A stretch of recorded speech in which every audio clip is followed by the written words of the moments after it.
Hey guys, I just wanted to share my skin routine.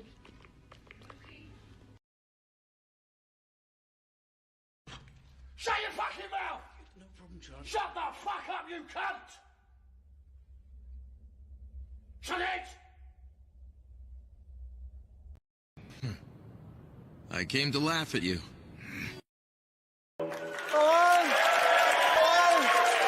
fuck are you? Huh?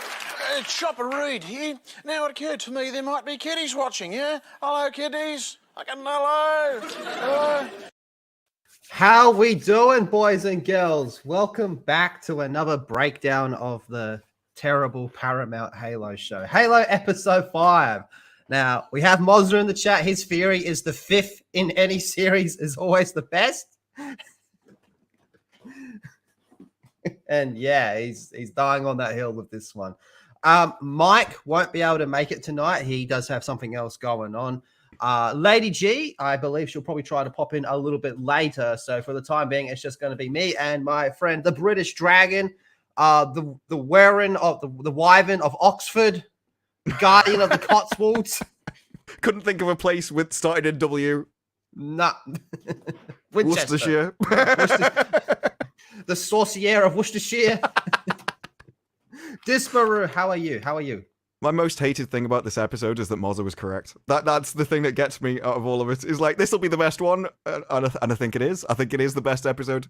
Because it's the only episode, apart from episode 1, which had anything happen in it at all. So you're literally facing off battle scene versus battle scene, and this one beats the first episode. And I despise the fact that Mozza was correct. In fact, now, I'm rooting for the fact that this series improves in the next 4, just so I can say he's wrong. I need this series to end with Mozza incorrect. So we're hoping for episode 6 to be good. So we can just say that Mozza's wrong. Now, I actually kind of agree. I do think this was the best one, but it's still not good. It's not good. It's not good, but it's the best one. So you have like piles of garbage, and then you have that one piece of garbage. You go, it's not as bad, you know? When I say that, I'm only talking about the last 10 minutes of the episode, and I'm literally just going battle scene v battle scene, because everything else in the entire series is awful. And even mid-battle scene, the stupid things, and I'm glad that you actually know Halo, because there's certain pieces I want to know, is that physically possible? Because it seems ridiculous. But I've got people in my comments going, oh no, that's legit, he can do that. I'm like, I don't think he can. It's pretty, there's some things in there I'm like, yeah, that's fair enough, but there's other things that is just stupid, absolutely stupid. I still maintain that I like the gore, though. When that one dude in the turret gets hit with the needle and he pops, I think that was cool. And the jackal crawling with half of its stomach hanging out. My favorite part, though, was the one elite on the battlefield that doesn't have an energy sword, even though all the jackals do. And it's gently kicking a Spartan on the ground. Very gently kicking one. Yeah, and they're all shooting her like 5 seconds before. And they all survive, so the weapons must have. Why didn't they just pick up one of the guns? Yeah, at one point in that battle scene, it even shows you the beeping tone of her shield's gone, and then they shoot her again, and it's there, and you're like, what? It's fucking Mozza. But anyway, let's get the chat open. And we'll get into it. We have Darius is here. Hello, Darius. Good to see you. Oh, actually, I noticed before, but it's not showing anymore. I saw that Daniel was in the chat and became an Epic Lad member. Thank you very much, Daniel. You fucking mad lad. Let's go. Thank you, Daniel. Brightest day. Shy Minds. What's up? John Connors is in the chat. What up, John Connors? Jade Shadows here. Good morning, everyone. Slap the like button. Yep. Thank you very much, Mara. Speak of the devil, and he shall appear. Yeah, I saw in chat, he said, I'm right, let's go. And that makes it more painful, the fact that I've got to admit it, and it pleases him. That's what gets me. I don't like the fact that I've given Mozza pleasure. That's horrible. So, in 1 week, we've had Lyndon take the same stance as Mozza. We've had Disparu admit Mozza was right. Is this we're getting into the dark days here. We're getting into the dark days. The 1,000-year eclipse is upon us. They say they come in threes. I don't know what he's going to be right about next. Oh, God. I don't want to know. Trey's here. What up, Trey? How we doing? Skirmitar. Hello, Skirmitar. Stunning and Brave Megatron's ready for the cheeks. Yeah. The lovely Sherry is here. Good morning, lovely Sherry. Thank you very much for being here. Doomdog, what up, Doomdog? How you doing, mate? Good to see you. First thing I saw was Moz's comment. People like the Halo show are the same Vigs who likes craps like Day of Our Lives, Young and the Restless, fucking garbage dramas, just single mother bed sheets for. Yeah, I got a feeling my grandmother would probably enjoy this show more than me. But there's one thing to say about this episode, and I've spoken with John about this episode a little bit. I think normies and shill media are going to absolutely jack off to this episode. They're going to praise it to high hell. All because of that last 10 minutes, which isn't actually that good. Yeah, but I can also see why, because as it's at the end of the episode, that's the last thing you see, and it's the last thing in your memory. And it kind of wipes... I can't remember the previous, like, the start. And I've watched it twice. So it does wipe everything out, and you come away with, like, a decent feeling. And if you've only watched it once, everything's so fast-paced and over that I can see why you just don't think about it, and you just enjoy the action and move on and come away with thinking it's good. And the shills are like anything. They like the previous episodes. Yeah. They said that like episode 2 was like a masterpiece or something. No, they loved episode 3 as well. I like reading Game Radar's reviews of it because they love every episode. They think it's amazing. It contradicts. The reason why they love episode 2 is the total opposite reasons to why they love episode 1. yeah. Whatever fits is what they'll say. Jared's here. Good morning, Jared. Subhuman, where's the diversity, Lethal? Nah, white males only here. Everyone else can fuck off. Thank you, Subhuman. Good to see you. If I missed anyone, Phil. Hello, Phil. How you doing, Phil? Good to see you. Yes, Casualty. hello. $5 super chat from my boy Mike Hill. Thank you very much. Is Master Chief a sexist since he took his pellet out and is all fine and dandy, but a woman takes hers out and she needs to be relieved of duty? Now, I think this is something that a lot of people have talked about. Master Chief straight up cancelled a hoe in this episode. Mm-hmm. And it tried to present it as if it was a bad thing. They literally went for the whole idea of he's only cancelling her because he's a woman and he doesn't believe that she can handle it.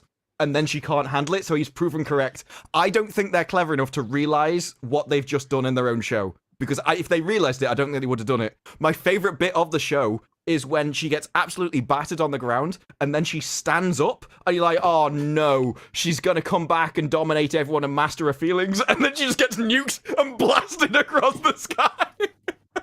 She's shit. You know, I can't remember. I remember her name Kai, because they put a big emphasis on her. I don't know any of them. Last episode. I can't remember the black guy's name, but the black guy. I think it's like Vanek or Varric or something. Vanok or something like that. Something beginning with V. That's all I know. So far, he seems to be the only one that's like actually. I like him. Yeah, I think he should have been Master Chief. I would have been okay because he seems to If you want a guy who is stoic, who doesn't have any feelings and stuff, it's him because he still manages to like give everything kind of deadpan, but he emotes. Like, when he tells that woman that it's the gunk in your hair seeping into your brain, there's feeling and force behind that, which I've never got from Master Chief once. And ironically, he's the one who's in this episode the least out of all of them. And I'd quite happily have him as a main character.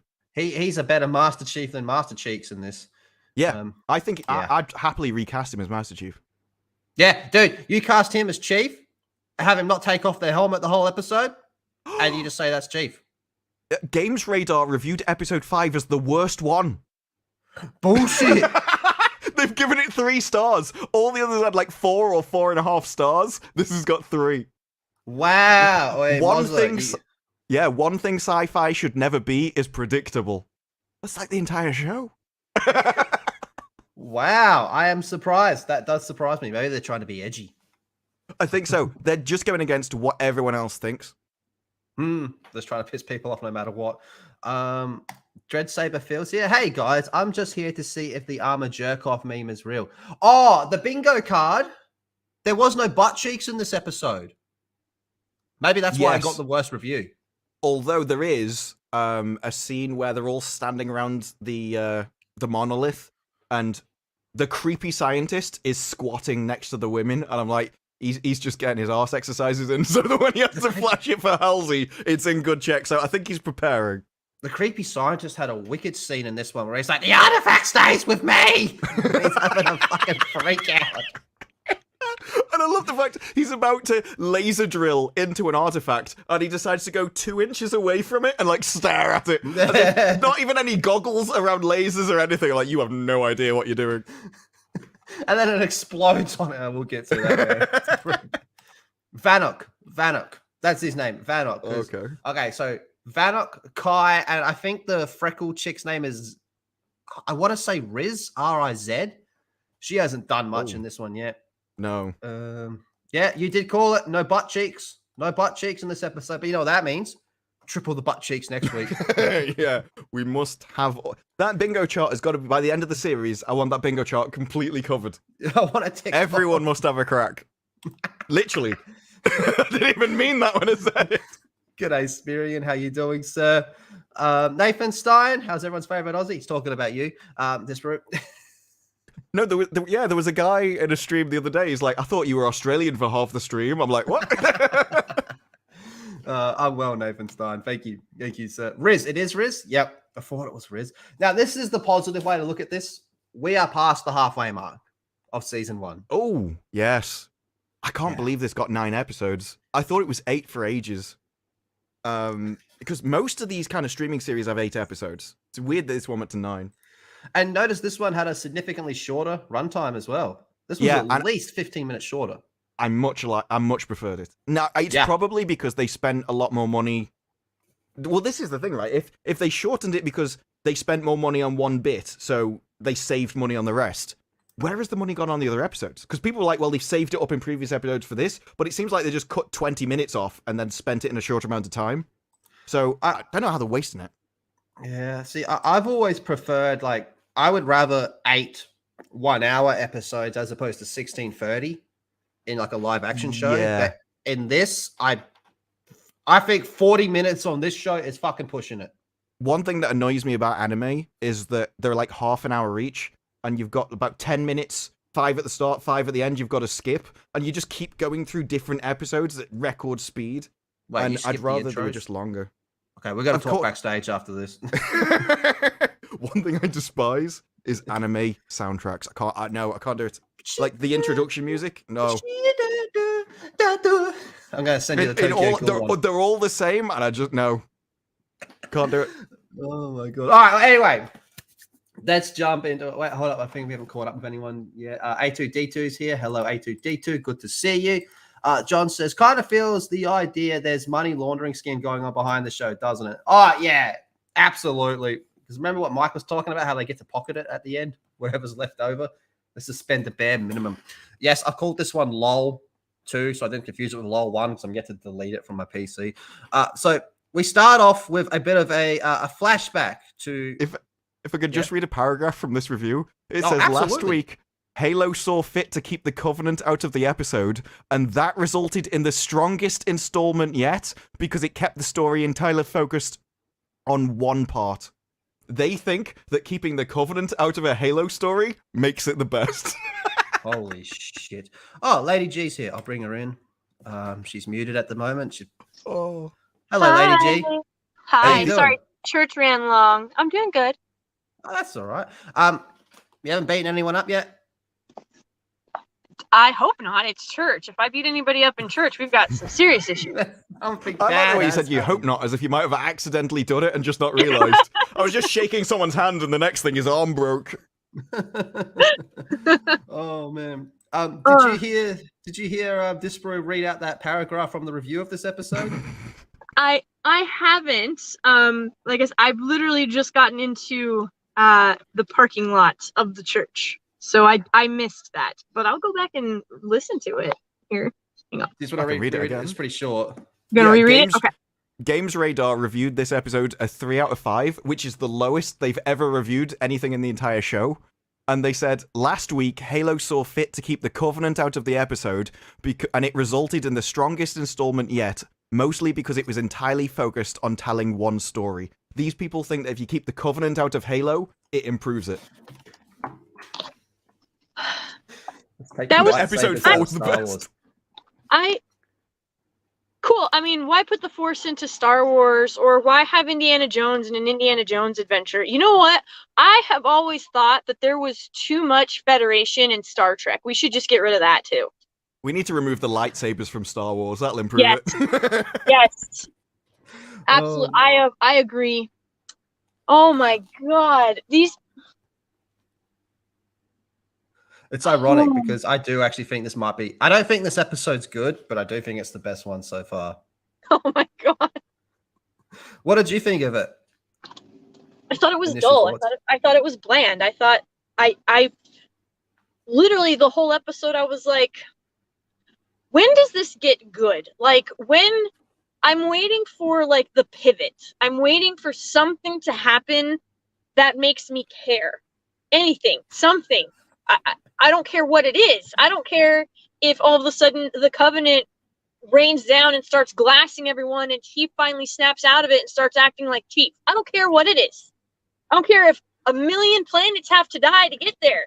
Please just make me care. You they turned Lady succeed? Gravemaster into a Sith. I don't care if you have to wipe out 1,000 planets. I just want to be entertained. It's pretty bad, this one, isn't it? All right, so anyway, we get a bit of a flashback to when Halsey, when Catherine and Jacob went to go kidnap Master Chief when they first wanted to meet him. And they kind of change it from the book, but they kind of go with the same type of theme. Instead of him playing King of the Hill, he's throwing people off a bridge. And what was bizarre to me, see, there's DH Halsey. DH Halsey is just long-haired Halsey. That's all it is. I love this. When they're like, I've come to set up a family. I'm just like, it's a bit late for that, love. But she's 52. It's like, you're long past those days. Yeah. So he throws this kid off the bridge. I'm trying to find the exact moment where he does it because he throws this kid off the bridge and he catches him with one arm and then lifts him up like that. He's not had any superhuman training or anything yet. He just naturally is. He's like a 6-year-old kid at this stage. Who lets their kids go along something like that without any safety ropes? You'd be losing kids left, right, and center. Have you ever seen kids play? Oh, you'd need a birth rate of like 25 just to replace them.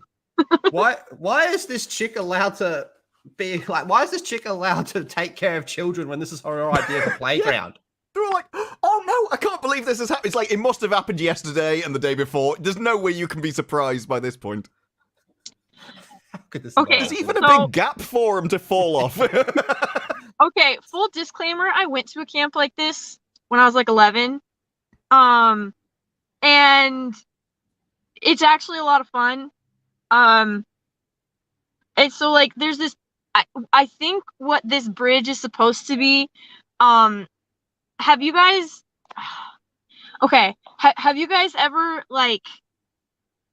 have you ever done Pugil Stick Wars or anything similar to that? Pugil Stick battles? Pugil Sticks? Yeah, but about like a foot off the ground. Oh, yeah. Okay. Yeah. We used to do it like tree stumps and stuff. Yeah, so basically what this is like essentially is we would be up on logs and they'd be about 15 or 20 feet in the air and we'd be harnessed. But like the whole point was to, if you didn't have like the to use your surroundings to overcome your opponent, because it was girls versus boys. And so I'm gonna be perfectly honest with you, the boys always won, except for one time. I'm stunned. I know, right? Just like, it's shocking that the boys won a Pugil Stick battle. Especially when it's a bunch of 11, 12, and 13-year-old boys against a bunch of 10, 11, and 12-year-old girls. If only those women had seen themselves in more action roles as kids, they would have won. The one time that we won, we didn't cheat per se. There was no rule.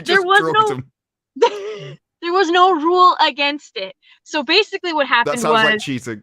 No, there was no rule for or against. It was not anywhere. We triple checked. Technically, we didn't cheat, and we did win. So I got up on the log in front of them. Because what usually happens is there's two of you, so you have your first and your second. Where's your second? Because the only rule is you're only allowed 1 second. And I was like, don't worry, she'll be here. And so they're like, okay, we're gonna make quick work of this. Well, while they were attacking me, she came up from behind them and like knocked out their feet and knocked them off the log, and we won. Cheating. That's not cheating. It is. No. You weren't even on the log.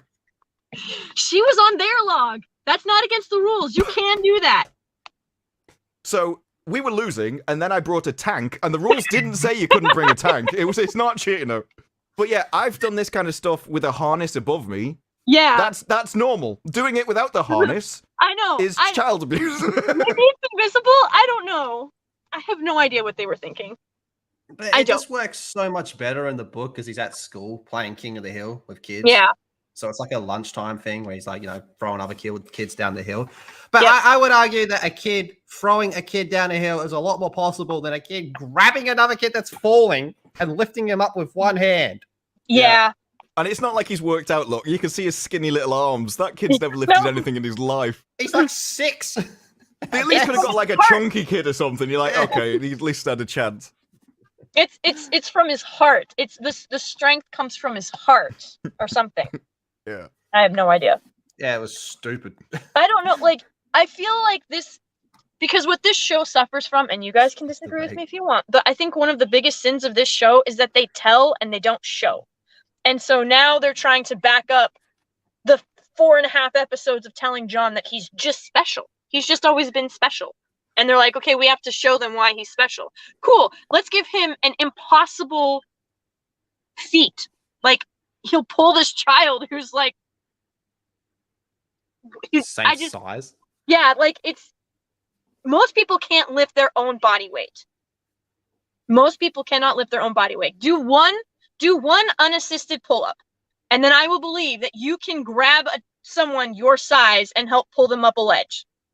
But until you can do one unassisted pull-up, I'm not going to believe it. And there's no way that Tiny Tim John can do one unassisted pull-up, let alone yank a child up out of the air. Like, the amount of force, like, physics still matters. I know Disparu has hit on this before. This show doesn't care about physics. Like, the amount of force to grab someone out of the air, that is, like, if you're holding on to something and you grab someone out of the air, you're literally absorbing all of the impact of what would have been their fall.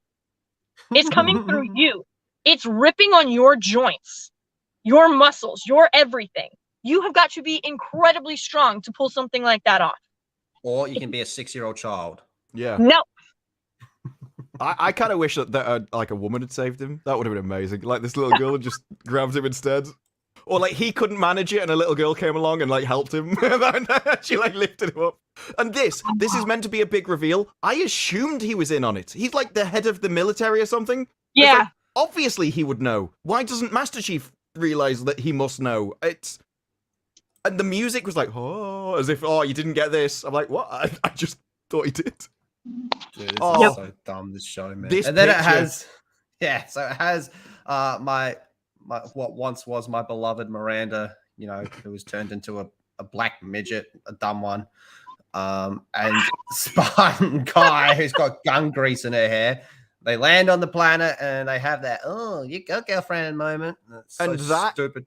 That is one thing where if those two don't get together, I do stand behind the whole you're just baiting kind of thing. Because this has clearly been set up. There's too much of this. Look at how they're looking at each other, man. That's her grin. She's a miserable cow. That's the only time she's ever smiled out the entire series. So they have to. I saw something here. Do they even do the coin toss? So they did it in the last episode, but it's so dumb. Halsey was in John's house as a child, and they were doing the coin toss in the kitchen. And it wasn't a 20th century coin or anything like that. It was like a coin they would have in their day. And I only know that was a special because people keep asking about it. So now I know it's in the games. If you don't know anything about the games, that's just a thing that happened. And they do this a lot. They will put in like something from the games to try and get you on their side and not even explain it, not reference it. And if you don't know what it is, it's just random stuff that happened in an episode. You mean like the coin toss? Yeah, I have no idea why that was in. I know it's special because you talk about it, but apart from that, I think that's nothing. God, what would another example? Oh, the doors. The first of all, the Covenant sound. the Covenant sound on the doors in the wrong location, but it's stuff like that. Like, if you've never played the games, you're not going to know what that sound is. You're not going to care. You're going to just assume that it's the sound what happens when the door opens. I didn't even notice the sound. Someone pointed it out to me. And I was like, well, that's stupid. Why would they put that there? So every time I do a pause in this show, it's always on like a scrunched up face. There's so many possible thumbnails in this episode. It's amazing. Oh, you wait. You picked the good one. Yeah, it was perfect. Yeah. That's why at one point I'm just like, possible thumbnail number 47, because I just jotting gave it up. down. So Jacob's talking to his daughter, Miranda, and he's all like, hey, this is this is your child. He looks like he's taking a dump. Like he's trying to poop.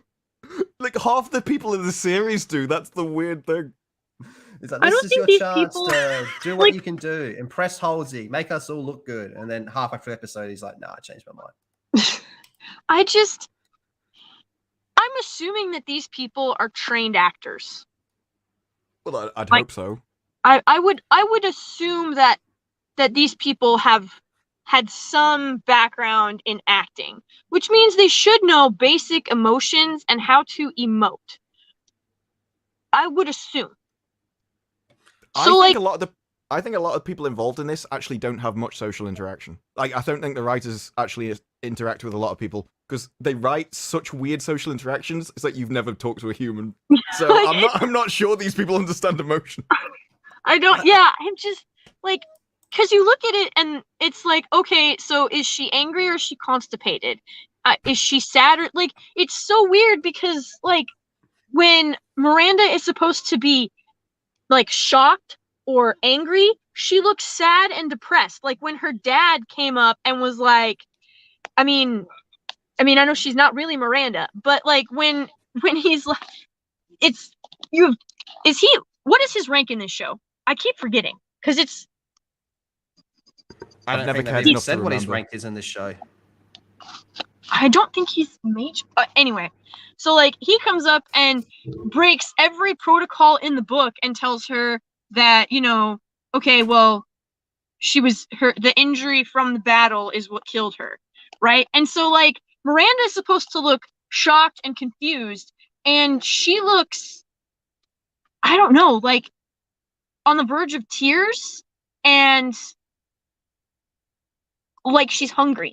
Would be the bet. Like that's what girls look like when they get hungry. So like I just don't understand. Like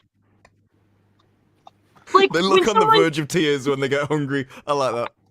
Yes, I mean it's true. Ask any woman. Ask any woman who's like a real woman. Like they'll tell you. Hangry is a thing. I think this is when they show the second artifact, and they're like, "Oh, don't touch it because we don't know what this one's gonna do." And Yeah, Chief's like, "I'm gonna touch it later." It's got my favorite line out of the series in where Cortana goes, this one produces far more energy, which is understandable given its size. And I'm like, you've got a one-track mind, love. Intro. Also, That's like her permanent face. Like, you want to talk about resting bitch face? That is the, like, perfect. This whole thing, I'm telling you, if you cut out her irrelevant story, you've saved about half your time. Yeah. This is going nowhere. And this part, man, basically Soren's like, nah, you're nothing but bad juju. I'm gonna handcuff you to the motorbike and I'm gonna go try and find my ship. So he's got her handcuffed, right? And then Can he I goes just off say on his how mission. idiotic it is to handcuff somebody to a device that moves? Yeah, I know. She could just hop on it if it had petrol, or just start wheeling it or something. Right? She tries got to push wheels. it. She can't. It's too heavy for her. Like, she barely gets anywhere in it. It's weird. But she's actually being sarky to him. Like, he's trying to fix it, and she's like, well, you're not very good at that, are you? It's like, oh my, I wouldn't be able to stick her. You're in the desert alone. No one's going to catch you. Just do everyone a favor, mate. Amen. We can all keep a secret. And the way she escapes, oh my God, so stupid. So yeah, he goes off to try and figure out a way to get a ship to get off the planet. We're back with the UNSC. Miranda's like, "Oh, this is my chance. I'm going to be so good. You know, I'm going to get something done." And she basically gets sidelined by Halsey. And we have creepy assistant guy over here, right behind Halsey, you know, trying to sneak in a sniff. But unfortunately, Miranda's watching, being like, you're getting a little bit too close to my mum there. He's grown on me. I've got to be honest. Like, I like him everything about too. him is weird and creepy. He's I got a respect weird, the creepy creepy. little face. He's made for this role. He looks like respect a the rat. creepy. He looks like some type of rodent, like a chipmunk Yes. or a rat. He is perfectly cast for this role. He even looks like his role is meant to be. It's amazing. I Yeah. want him to win an award for this acting, man, because he's playing it perfectly. And there has to be more to this. There has to be Oh, more I to hope so. this. Because remember that episode where he was like, you know, trying to like lick Halsey clones and shit like that? That's the plot line that I want to see continue. I want more of that. I want to know his where own we're show. going with this. Yeah. There's something to it. There's Spin-off something to show, just him cloning Halsey to save like all of his problems. He just keeps cloning Halsey's. Every time Halsey's like, oh, where did I put my underpants? And he's just got him in the corner. Oh Yeah, god. you could run it like in parallel of this series, but it's just from his perspective. Yes! The whole show's from his perspective. That would be amazing. And every 20 minutes, is someone coming? Oh, yeah. So they're doing doctor things, and Miranda's been sidelined. We have creepy, rapey. But what? Okay, Halsey, you're like one of the smartest people on the entire planet. You can't figure out that your assistant is like got some weird fucking sick sex fantasies going on with you. Or consider You're into this. it. She does know, and so she knows that he will be incessantly loyal to her because of his obsession with her. And when she doesn't need him anymore, she can discard him in his entirety. But for right now, he's useful, and she knows that he's not going to do anything to undermine her or destroy her work or rat her out when she's, I don't know, cloning Oh herself. my god. What if he's cloned himself? Ew. Why would you do that? Think about it. It's perfect. A planet of clones of creepy, rapey guy, and the same planet, all Halsey clones. Perfect utopia. No, because he would want him to be with the Halseys, whereas he'd be the only one that isn't with a Halsey. This is why if in his house he had loads of Halseys, he'd also get the benefit of it. Sick Unless fantasies. he's like watching them get it on. Yeah, maybe he wants to watch. that'd Maybe he fit. wants. Yeah, I think we got something going on with He's this. essentially Will He looks Smithing like he owns himself. a fedora. Oh, The boy. Rat Pack, I like it. Yeah. So the Vanok, this guy over love here, this guy. he's literally the only good one. Yeah. Literally the only good one. The rest are Yes. stupid. This chick over here, she hasn't done much, like at all. But then we have Kai over here, you know, who's got the grease in her hair. This is the part where he's basically kind of telling her to shut the fuck up and stop talking so much, which is kind of based. Yeah, there he is. He represents all of us while watching this show. What the fuck is this? Yeah, and she's talking like a 2-year-old. Yeah, but why? Yeah, but why? Yeah. But why? But why? That's what kids do. Yes, but remember, she's pulled the pill out of her ass, and now she's basically going through puberty again. And so I guess the equivalent, just like when the other Spartan walked in and saw the gaping hole right above her butt cheek, and the blood everywhere, and the blade, and wasn't like, what are you doing? Like, clearly you've been up to something that is against regulation. I'm taking you in. Or even at bare apparently- minimum, are you okay? There's a hole Yeah, in you. right. So the I'm just glad so she apparently clarified what lack of gaping hole she was motion on about. equates to lack of curiosity or lack of questioning, which is not true. Oh man, the whole but why? Because what does she say? He goes, have you ever thought about why we're doing this? And he's like, no. Yeah. So have you ever wondered why we don't wonder about this? And he's like, no. And she says that as if it's a really deep philosophical question. Have you ever wondered why we don't wonder why? Just like, I think that gun will seeping through your skin into your brain. And then her expression afterwards, you've got to find that. She like pulls her neck in as if, oh, I've been told. It's amazing. And it's like the best acting she's ever done. That's it. That one? But like that's a thing. No, it's like afterwards she's like, oh. like, I don't know if you what was there was like a British comedy over here, and it was like not keeping up appearances. I love that one. Have you been served? No, I love that. they did loads of stuff. It was like, darling. It was that one. Oh, Not Faulty they did Towers. lots of set pieces. Hang on, I'll be able to find it. I gotta find this where she does that thing with her neck. All I know That is one? that these people Yes, really... well, yeah, that's the start of it. She's like, she like pulls her neck in like a turtle.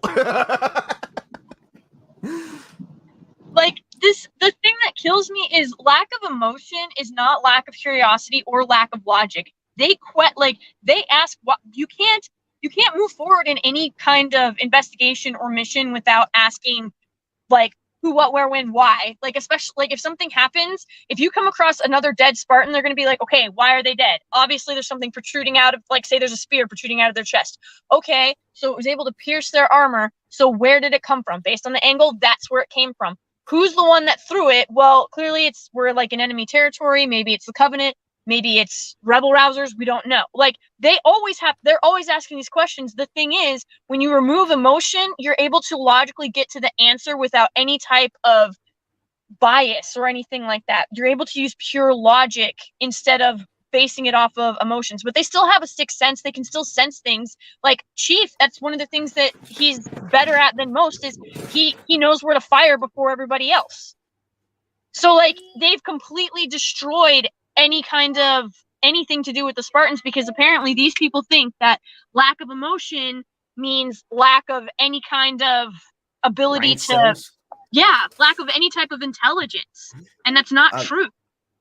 I was thinking of the Carry On films. That's what it was. Carry On. Okay. Wow. There's a guy's there. I think sweetie. I've seen that. They truly shattered canon for sake of making their own BS show. I know it's their own silver timeline and it's not canon, but even just within these 5 episodes, I don't think I've seen something that's destroyed their own canon this quickly since Disney Star Wars, where every time it just contradicts itself one after another. So in that regard, it's kind of impressive. All right, so there she is having her moment. Oh, look, holy shit, he's wearing his helmet. Not for long. Not for long. My favorite thing is that they clearly think that because Quan was a character that they added for a specific purpose, so they think that Quan is a great character, and she's acting like a strong woman. To them, that's perfect, and it's just like projection of themselves onto her, and that's what the scriptwriters are. Well, like these 3, like his silver team, they're all new. Why does Yeah, but Quan was like added as a main character, so she was there deliberately to project sort of what a good strong woman is meant to be. Yeah, she's the self-insert. So this is where he sees where Master Cheeks. Oh, look at her face there. There's no way that Cortana, as catty as women are about other women's appearance, would go, "Oh, that's a nice color." No, you'd be like, "Look at her, she's got gun grease in her hair. What on earth does she think she's doing over there?" Bitch. She would rip her apart. Guys, I'm not even kidding you. She's violating so many military dress codes and direct orders. Like how this bitch hasn't been drugged down for a court-martial yet is beyond me. Well, what's even weirder is the fact that, everyone in the UNSC knows that, all right, Spartans, they're not going to do that type of shit. And here she is walking around flexing it, and not one of these soldiers has been like, hey, that's a bit fucking weird. Yeah. Hey, come look at this. But yeah, so here she is. I hate this show. It's pretty fucking monted. Oh, look, Chief's got his helmet off. That's his one expression. Master Cheeks, take his helmet off. And she's like, I love her expression. She's like so hyper. Took my pellet out, eh? I saw you take your pellet out. No, I've taken my pellet out.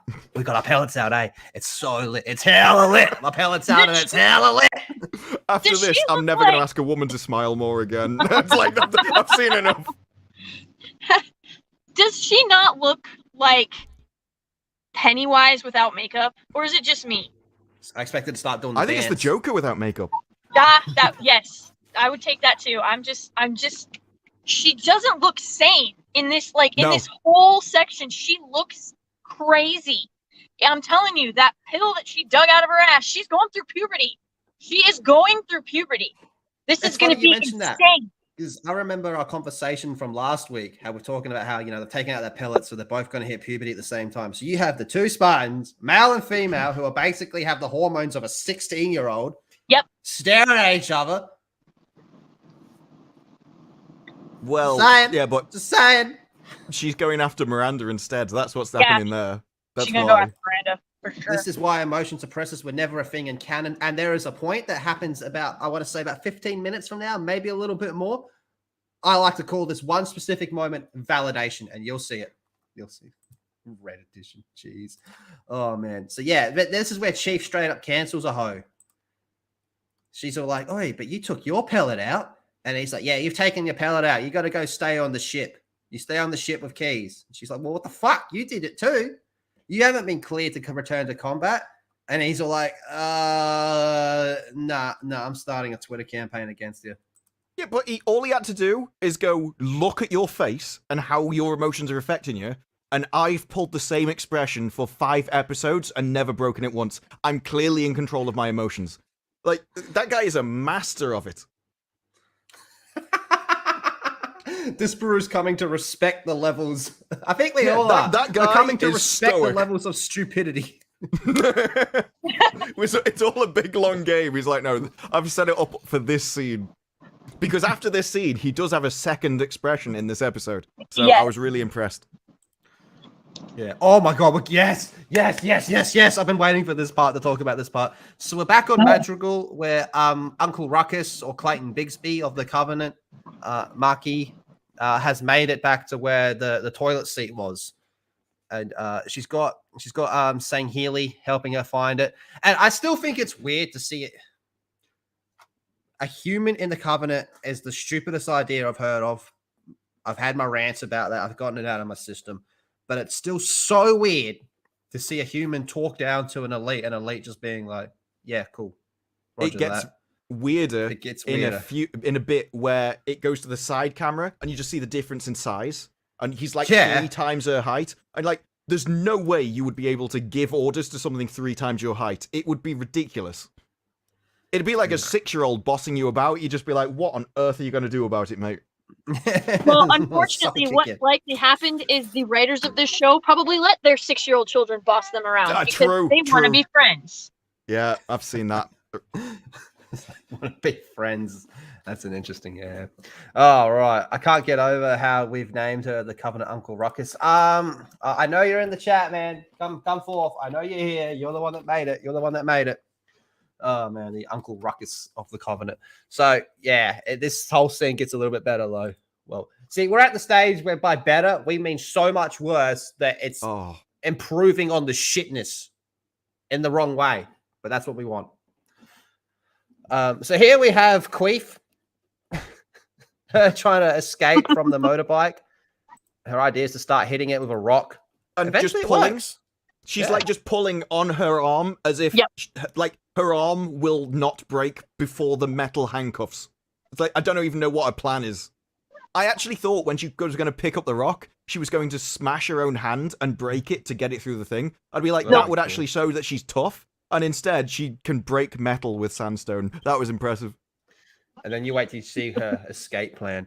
All right, so anyway, then Master Cheeks goes to talk to Keys, and he's all like, "I'm having memories. I think Halsey kidnapped me when I was a kid. Do you know anything about this?"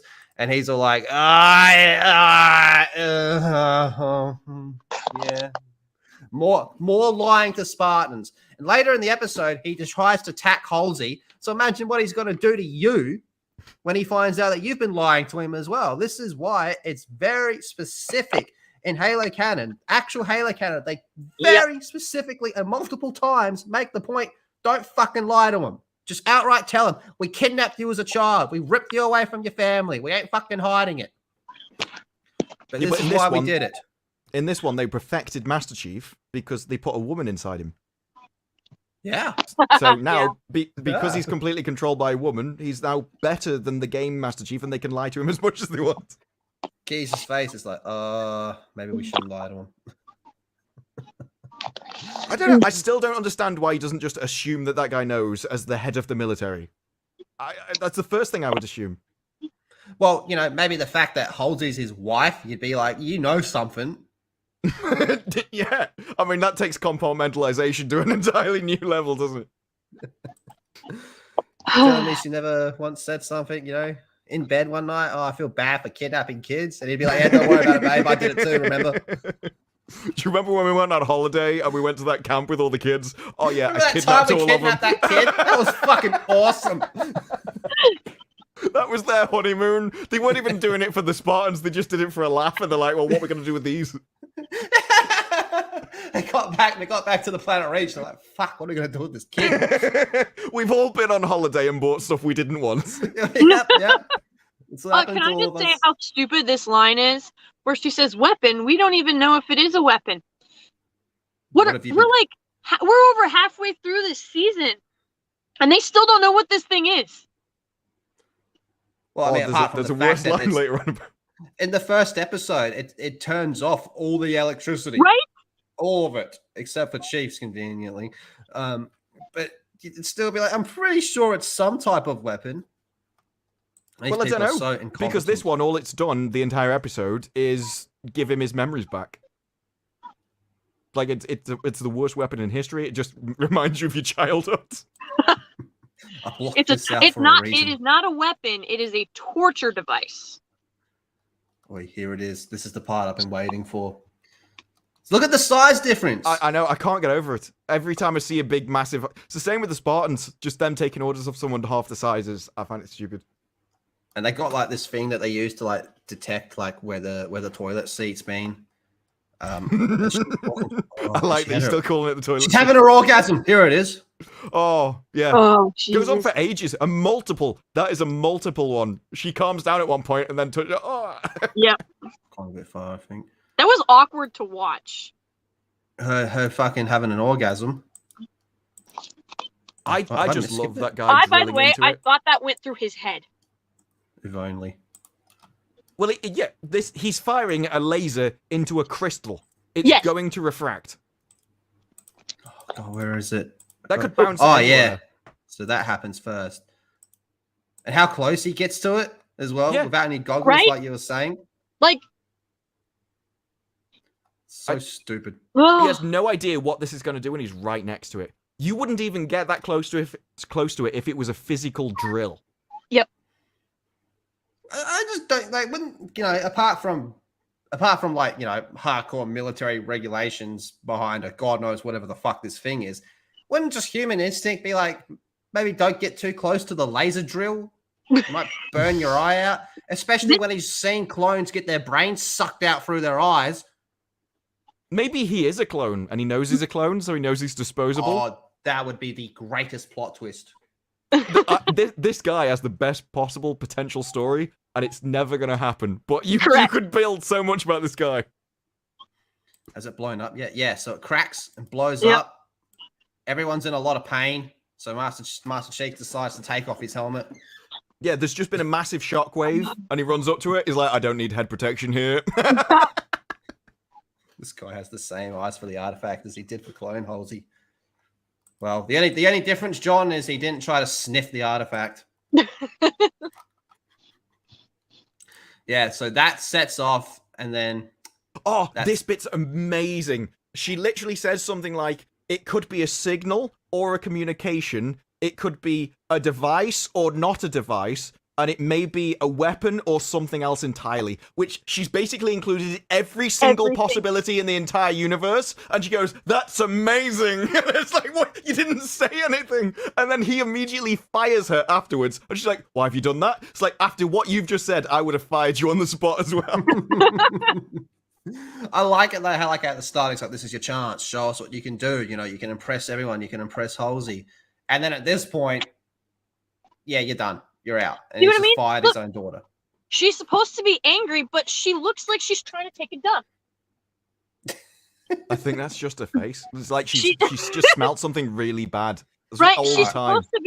supposed to be like heartbroken and dejected and confused and angry and all of these things, and all she looks like is that she has to poop. Yeah. There is apparently something in acting where quite often they'll just tell the actor just to look bored because the idea is if they look bored, the viewer actually imposes their own emotions onto that person's face, and so you think they're acting really well when actually you're just projecting onto them. And these people might think that that's what bored looks like. Everyone in the show either needs to poop, is hungry, or is having an orgasm. Yeah. I mean, that's one hell of a night out. In some cases, it's all three at once. For some of them. Oh Lord. Yeah, so she just fired her. Yeah, and then she's like, what has she got on you? Why is she blackmailing you? It's like, you've just said something that literally made no sense as a scientist. Have you ever considered it might be you, not him?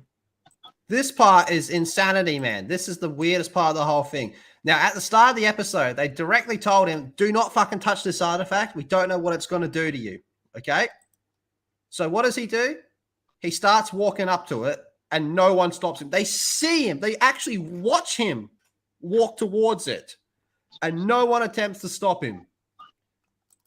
And then he gets in there, and he touches it, and he has these flashbacks of, like, you know, Spartan program and shit like that. What is that face? It all starts to click that he was kidnapped by Halsey when he was a kid. Because, again, you shouldn't lie to him. See, this one, mate, I can't tell that. That's taking a dump. Or his armor has a built-in attachment. Ah. Cortana. Again, John! See, to me, that looks like a Marine that just got done with the Duvall crawl and puked his absolute entirety of his guts out and then rolled over to look up at his sergeant or his staff sergeant and be like, I'm good. That's what that face is right there. Is an entire night of binge drinking morning after. Trying to convince everybody that you're fine. That's what that looks like. I mean, that's probably accurate compared to what he's supposed to have gone through. Like, the toll that it's gone on his body, that's probably what he was going for. All right, now, I was talking with Disparu about this. So John says, I can forgive that. What Marine or Techie is going to get in the way of the Spartan? The blue chick in his head that can turn him off at any time. And we actually see her do that. Yeah, so but he would have to be... had to do was be like, no, Cortana, he's getting too close. Yeah, if Halsey saw it, but at that time, Halsey was talking to the army guy. Oh, well, the other guy saw it. And he knows as well. So they could have stopped him. They could have stopped him. The creepy scientist could, but he was probably thinking about Halsey. Okay, all right, fair enough. The creepy scientist guy was he's only got one thing on his mind. Occupied with... He's only thinking about one thing. He was probably get back to my basement. He was probably hoping that when he touched the device, his fantasies would become so vivid he could, like, feel them. Touch it, John. Touch it. But, like, so here's the thing, though. That question gets invalidated because in the very first episode, every Marine and Techie was ready to shoot Master Chief. So apparently any of them should be ready to stand in front of him and stop him. Or at least try. I want to watch it where he tries to jump up and attack her. Hey, why don't you lie to Spartans? Because eventually they're going to fucking flip out and jump and try and Superman punch your face in. And then Cortana steps in and knocks him out. And yeah, they just leave him on the ground. They don't restrain him or throw him in a cell or something. Rip him out of his armor. They just leave him on the ground. All it is just, hey, have a nap, bro. Just have a nap. We'll get with you later. He wakes up, he's like, where's Halsey? He's like, I can't tell you that, John. Turns out she's in her own ship. Oh, I never would have guessed that. Oh, my God. All right, so Soren comes back. He's like, what the fuck? Where's this stupid little girl? She was doing a Rambo. She was hiding in the desert. We missed the temper tantrum. There's a temper tantrum that she does when she finds out she can't escape, and she's like, ah! And then she just starts smashing the bike with a rock. It's like a 2-year-old who can't get their own way. So she like jumps out and tastes it. Now, I might miss something, but where did she get the taser from? That was in the last episode at the funeral. Those guys came and they started jabbing and she picked it up off the floor. So she's had it all that time, and he either didn't notice or didn't bother to take it off her. But the thing is, when he handcuffed her, she could have just gone zap, motherfucker, and take the key. I guess, yeah. I don't know how she tased him through the armor though and got him through the armor. I think she's supposed to have like done it on the back of his neck. Yeah, that's what that wound is behind supposed him. to be. Okay. But like, where did she come from? She came out hiding the soil. in the ground. Yeah. Like, but there's no hole. There's not, like, that's my point. Look behind her. Where's she supposed to have come from? They Where? They will have said it's out of camera shot, and she just creeped up behind him, Camera despite the shot, fact that right. he's like a super soldier. Like, Yeah, she's just that good. he's literally Spartan trained. There's Mhm. no way. Fucking hell, it's so bad, isn't it? I'm just Alright. I hate this so much. Like the lack of attention to detail And this, angers me. I don't know why she's gone to shoot him in the head, considering everything he's done for her, and she's got it all for free, and he's done nothing to actually harm her, except ask her to pay off the debt, which she accrued, and she said she would pay off. As far as I'm concerned, that guy's done absolutely nothing wrong, and she's like, I'm gonna shoot you in the face. What? Because she's a strong woman who can't let no man keep her down. Especially I when do- she's just found out that like all her dad's generals are dead. The one person she could trust was her aunt, just got murdered right in front of her. She's got like nothing left, except for this guy. Yeah, I do think the let's writers, tase him. this is their perfect woman. This is how they think women should act. And they think this is the moral way to behave. And he should be grateful because she doesn't do it. It's like in Wheel of Time when Nynaeve meets Lan for the first time and she just goes to stab him in the neck for no reason. And, No like, reason at all, literally the first thing she does is try to murder him in cold blood. And that's what we've got here. Ugh. It's fucking stupid. I Alright, so just John wakes up. I like how John wakes up and it's literally just had a nap. All he did was have a nap. Yeah, and he's And not everyone's even totally angry cool with with Cortana. He's just like, oh, okay. Yeah, What happened? I shut you down. You wake Oh, up fine. and be like, wait, hold the fuck on. You can turn me off whenever. He even goes, you can do that? And he's surprised, not angry. And I'll be like, I don't care what's going on. You're getting out of my face now. Right? I want you extracted now.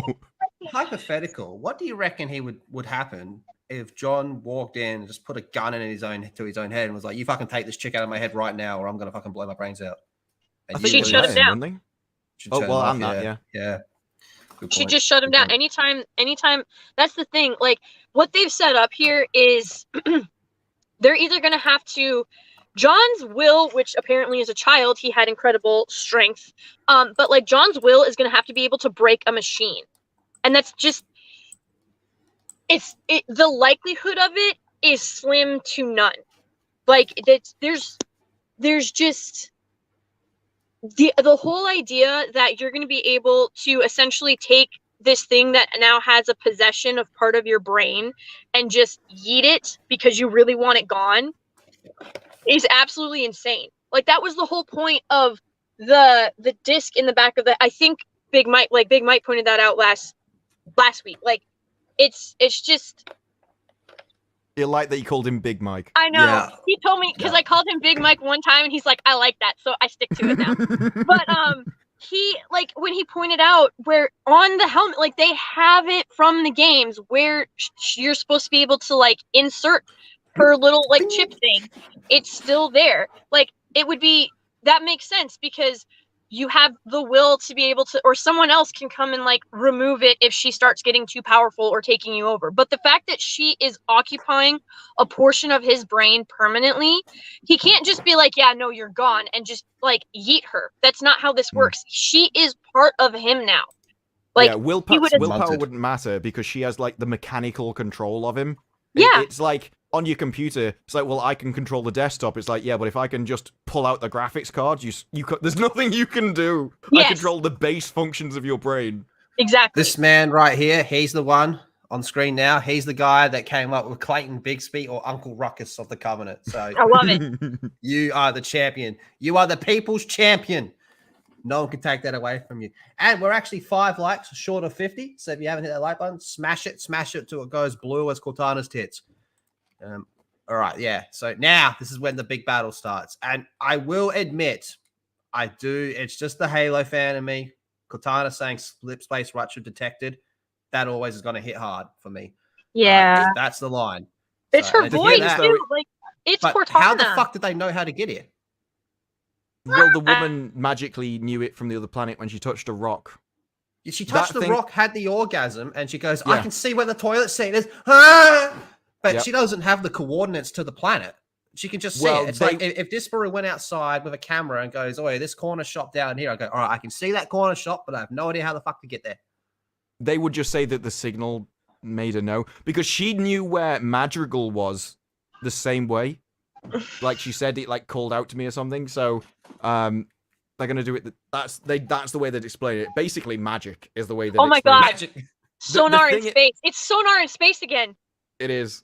But the thing is, they released that magic bigger triangle, the larger toilet seat, and they said it sent out a signal, and they were like, okay, we've got to get this off the planet before the Covenant come, and then they just stand around for hours or days for that ship to travel from Madrigal to this planet. And they didn't even bother to lift it. It's like up the road, and they just grab it, put it in a car, and move it, which they could have done at any time. And instead, they just all waited around until the Covenant arrived. Doesn't make any sense. That actually brings me to another question. It doesn't really explain how long John was unconscious for, does it? No. Like, was it like 2 minutes? Was it 2 days? I mean, it could have been until Cortana released him, so it could have been any length of time in theory. But it implies that it's not very long. And all they did is, like, get Halsey out of his way and then unleash him. So that means that that ship teleported from Madrigal here almost instantly, in, like, a few minutes. So here we have, the How? Covenant came. And how powerful is that UNSC ship? Because it dies in about 15 seconds. All right, let It me bring implies back. that it's nothing compared to... Covenant ships are fucking way Wait. better than UNSC Yeah. ships. Oh, okay. Like, So what's way, the point of like, having way it? beyond. If it's there for protection, and they're like they said, we've got all this stuff here to protect us from the Covenant, and they just all basically get destroyed immediately. They kind of get jumped, but you think it would have put up a bit more of a fight. Well, I would have expected them to bring as many ships as would be required to fend off the Covenant. Nah, you get one. You get one. You get CGI one. budget doesn't stretch to 2. All these people, all these soldiers, they don't shoot for ages. It's It's because does it's that not one- their turn in the script yet, Disparu. It's not their turn. The script didn't say. that main guy just runs around with his gun and just doesn't fire it for ages. I'm pretty sure these helmets are the same ones as in Starship Troopers as well. I've said that for a while now. I They think look you're the right. same. I actually do think you're right. Yeah, so we have the Banshees rock up. It's on. Now, I'll say, I think in isolation, this battle scene is okay. There's a lot of stupid shit in it, but you look at like the live action trailers for like Halo 3, the Reach, the ODST ones, you go, those are just so much fucking better and with half the budget. And then you look at something like Forward Unto Dawn, I think those battle scenes just Are eclipse this. amazing. Absolutely eclipse this. And again, not even a fraction of the budget there. Well, so what it looks like is they got a discount. This fight scene is like a discount Michael Bay Transformer fight scene. Yeah, Is what this looked like to it me. blew up. Which Yeah. you kind of expect for TV, though. Like, I do think when it comes to effects, I have a leniency when it comes to television. Because I grew up with, like, Stargate and stuff. I know, So- yes. And so, like, but the thing is, like, this is supposed to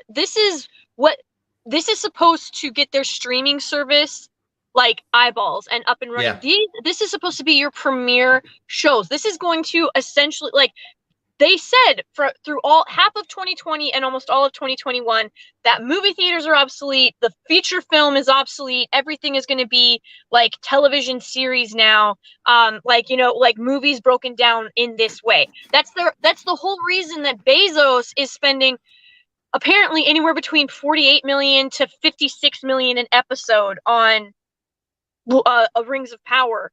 And apparently Wheel of Time season 2 is going to be spending anywhere from 22 to 29 million an episode. No. Yeah. Brad, Yeah. Brad for the win.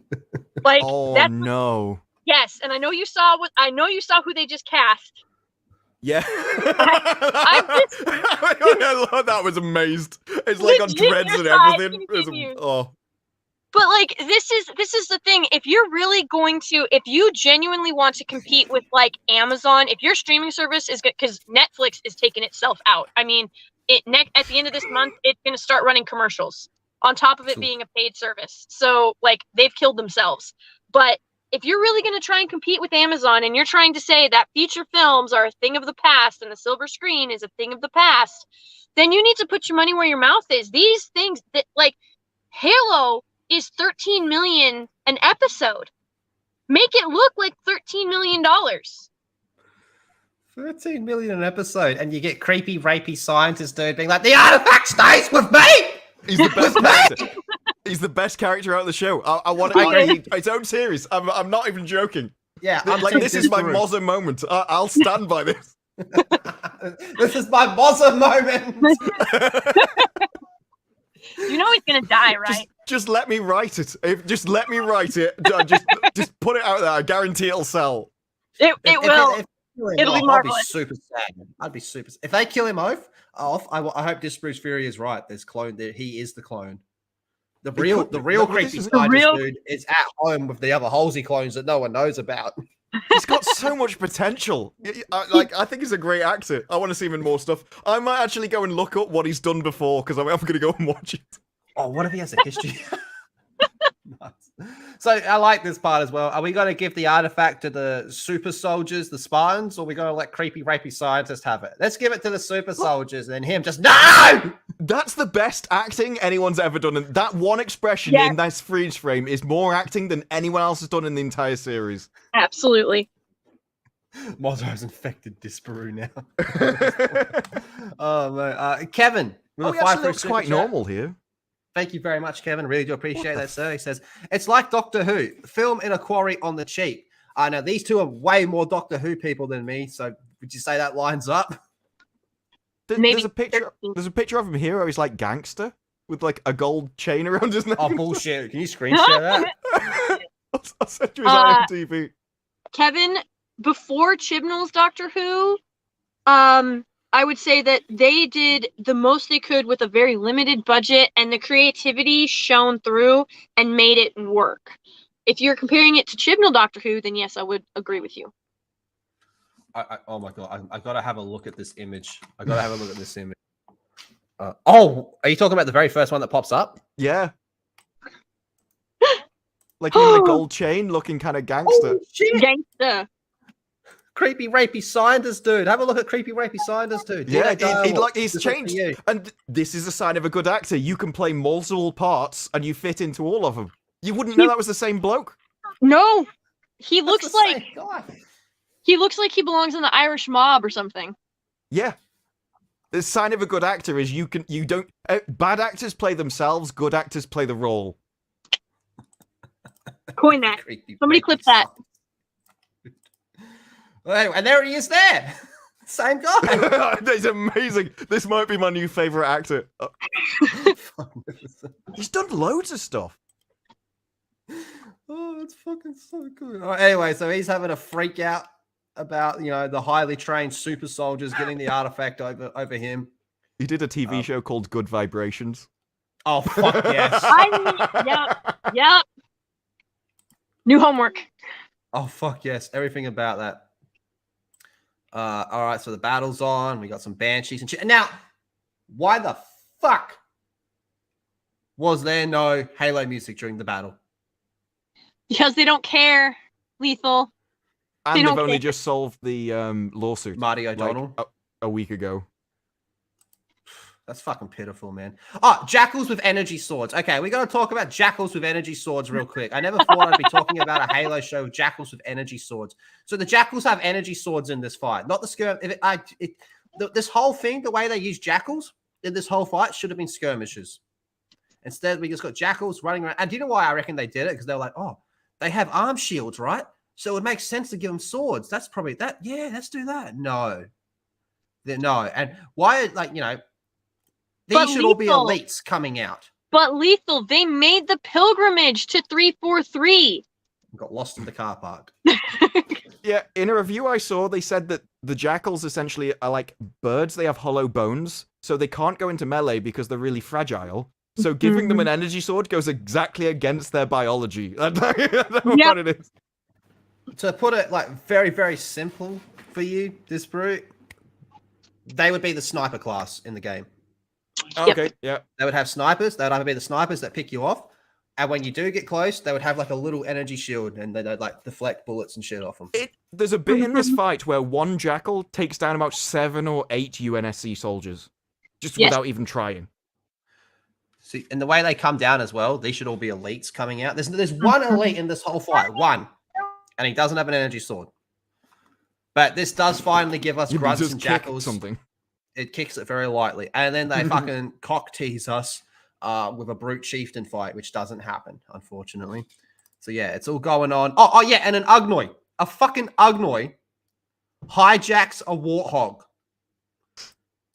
How the fuck? Oh, this is pretty cool, this part. I do like this part. The gunner gets hit with a needler, and he does explode. Yeah. So The that pink was mist. cool. I'll give it that. That was cool. Fair enough. Although, shouldn't it be pink? It was purple. I guess. Creepy But then- Scientist was in a short called The Invisible Boy. Man, it just gets creepier. Wait, disprove. There's a Mozza face. Oh my god.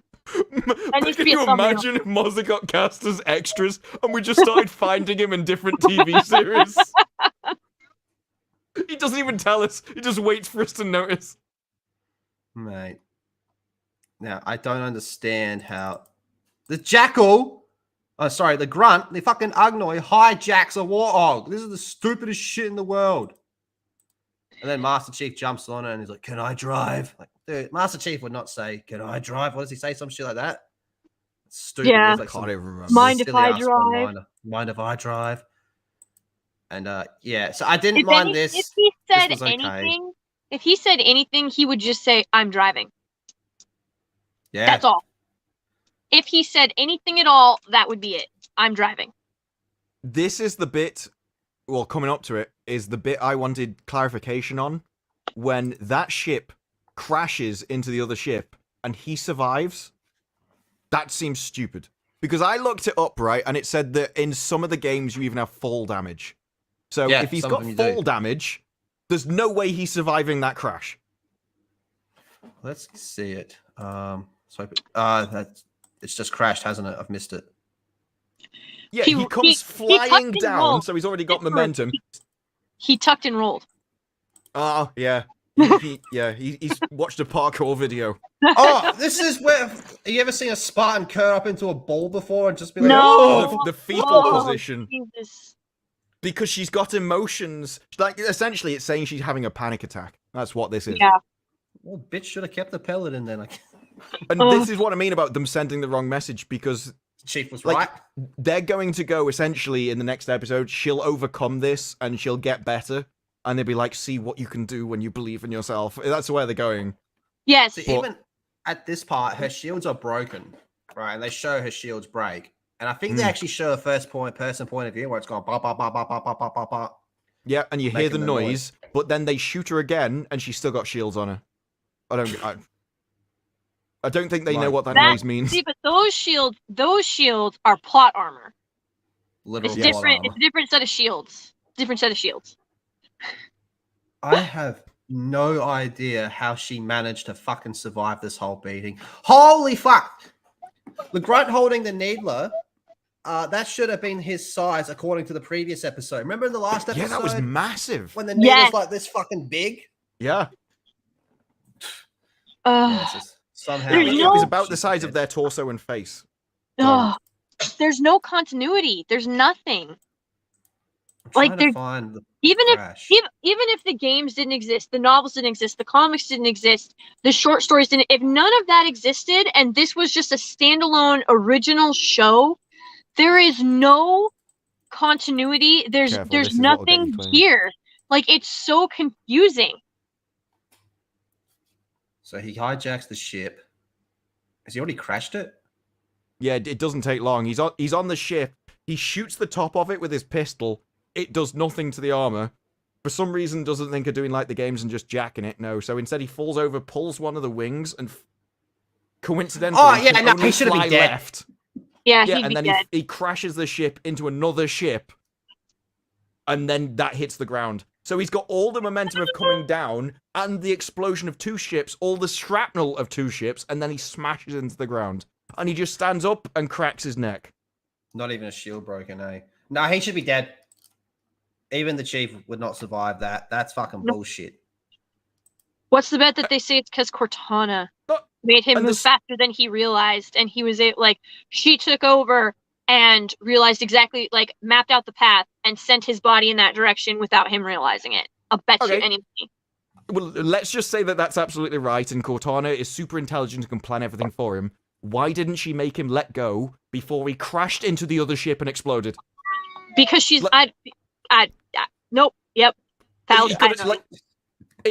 Just the fall would be a lot softer than smashing into the other plane as it explodes. And he holds on right to the end. He's like, yeah, this will be fun.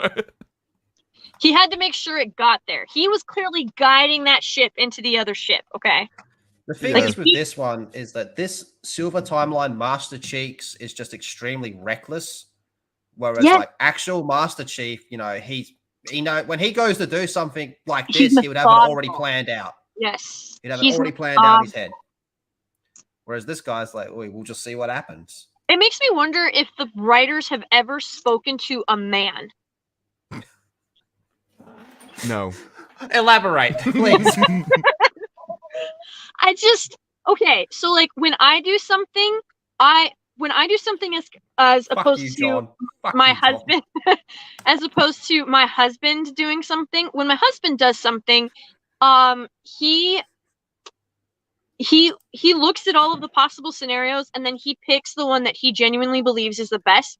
And unless something and like he'll have contingencies, but essentially if everybody does what they're supposed to do, this particular path or this particular route is going to work damn near flawlessly. I, on the other hand, have backup plans to my backup plans. And my husband says that's because I lack confidence in my original plan. If your first plan is good enough, you should only need one backup plan if everything blows up simultaneously. But if you have multiple contingency plans, you have no confidence in your own ability to of foresight and planning. But also it means that you're not sure what the best route is to take. And I see his logic to that, but also that's just not how I'm wired to think. So there's two other parts of that as well. One is that we're incredibly lazy, so we can only be bothered to come up with one plan. And the other is that we know if everything does go wrong, we'll just fix the problem then and deal with it. That's what he said. That's literally what my husband said. Besides, if the plan goes to shit, we'll just fix it right then and there. Yeah, I was we're good under pressure is essentially what we think. Yes, that's basically what he said. And I do really good under pressure, but like I look like an amateur compared to him, and it frustrates me somewhat.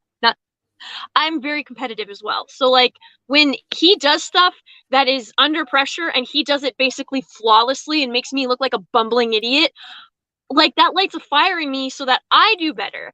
But his process, his way of thinking is just mind-blowing, and he's like, this is what we're doing. And then we do it and it works. And I'm like, okay, we're going to try this. It didn't work. Okay, we're going to try this. It didn't work. Okay, here we go. Third time's a charm. And that time it does work.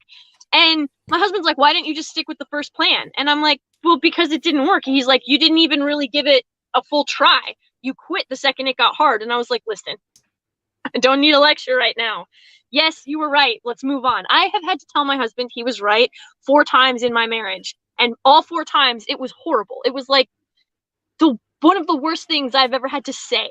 Because I also had to admit that I was wrong. But in reality, it's been a lot more, but you've just admitted it 4 times. We need to just clip this entire thing out. It's like she's just sold men to everyone. Like just that clip where anytime anyone brings it up, send it at him on Twitter. Just if you're ever on a date, just give them that. It's like, excuse me, love. Just watch this. Yeah. I think you're wrong. Well, I've prepared for this. I'm glad you asked. But like that's what I'm just curious because I've never. All of the men in this show, with the exception of the one good guy in this entire series, and now Creepy Dude seems pretty content. Whatever his creepy rapey guy, whatever his plan is, he's sticking to it. I tell you what, he's consistent. Like, otherwise known as the best character in the show. Also known as the best character in the show. But like the men in this show are so weak-willed, and I've only come across like 3 men like that in my life. One was a bully and the other 2 were pansies. Like it was insane to me. But the second that another guy stood up to the bully, he like cowered because it was the most hilarious thing I've ever watched. I've never seen a human being crumple like that before with no physical altercation whatsoever. He just got stood up to and he immediately crumpled. And so, like, weak-willed men do not thrive in a military system.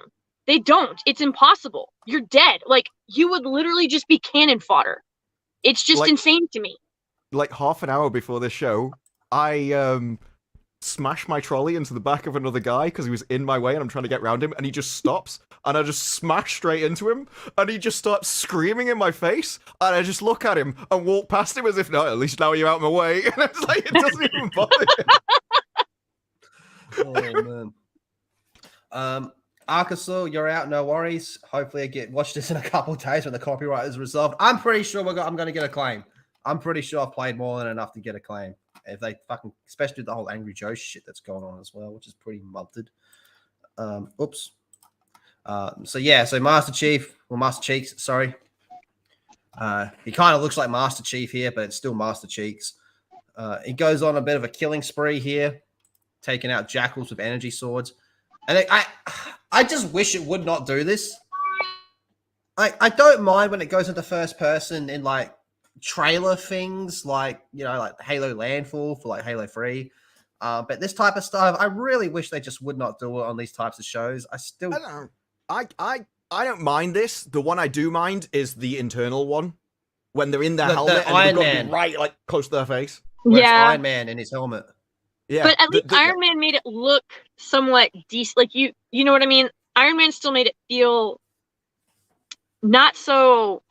It was far less tacky when Iron Man did it. You know what I mean? It seemed a lot more zoomed out as well. There's a picture on this where all you can see is like the top of his forehead and to his nose because they put the camera as close as the visor would be, and it's not wide angle or anything, and it's like such a bizarre picture. I don't want to see your nose acting. Oh yeah, and then there's the one. Oh, this is his second expression. Yeah, he does an expression. What a weird choice. So this elite is the one that's gently kicking this shit. I love this bit. He's like, Cortana, I'm gonna need a weapon. Where's the weapon? Right next to his foot. It's like, did you not see it or know it's there? You had to get Cortana, the most advanced AI in the universe, to tell you there was a gun next to you. Well, this is the same guy that needed Cortana to help him use Google. That's very true. Consistent. Very true. I forgot about that bit. Yeah.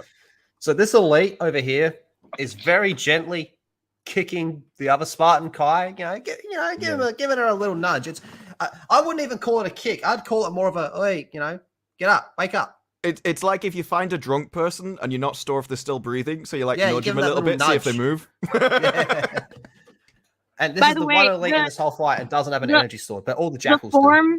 The form that Chief is currently in, that's what old dude the other day did. Like, telegraph yourself more. Like, he literally half-cocked his body. He's and winding all the way back I here. shit you not, that is what he did. And I was like, I just looked at it, I was like, you're really not that stupid. But apparently he was that stupid. But yeah, like, go ahead.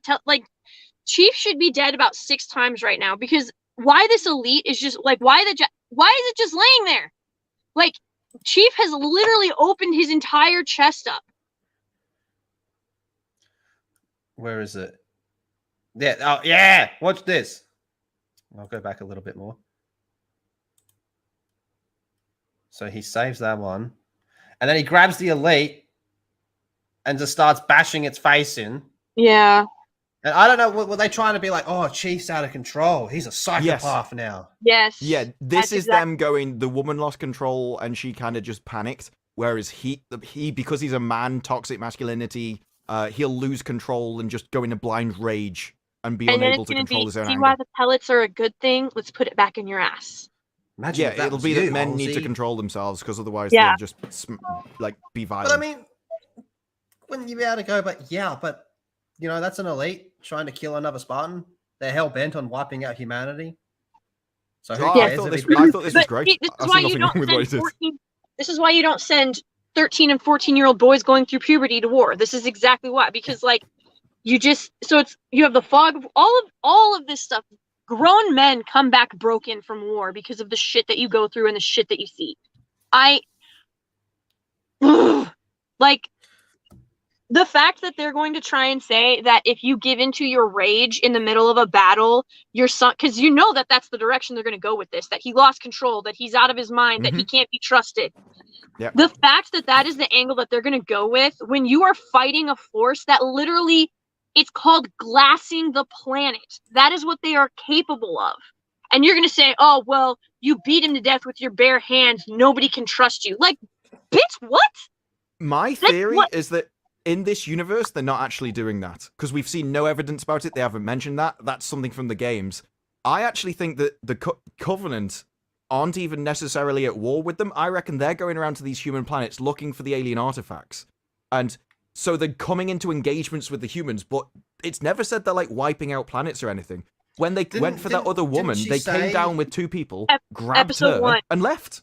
Yeah, but in episode one, and then I think whenever when they grabbed her, like they glassed her planet behind her and didn't tell her. And then in episode one of the rebel fighters or whatever, because it was like when he was like, "We've been fighting the Covenant for 25 years, but also it's just USNC propaganda." They were, one of the other rebel fighters was like, "They glassed my planet." It's just spoken. They've not shown it, but they have Soren's spoken. wife. That'd be cool to show that, though. Just like from space and orbital bombardment, that wouldn't even take that much to do. I can show you one right now if you'd like. Mm-hmm. Well, yeah, but they should be showing it. They're the ones that $13 get paid million millions of pounds to do it. Yeah.